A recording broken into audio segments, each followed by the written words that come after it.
আসসালামু আলাইকুম। আজকে এই যে কিছু লটকা মাছ নিয়ে আসছি, তো কিছু ফ্রাই করব আর কিছু ভুনা করব। তো যাই হোক, কিছু আজকে ফ্রাই করব।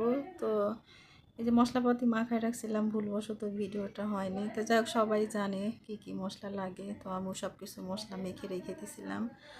আর পরে একটু ময়দা, কর্নফ্লাওয়ার, মরিচের গুঁড়া, লবণ দিয়ে ময়দাটা করে নিয়েছি, ওর মধ্যে মাছটা দিয়ে এখন ফ্রাই করব।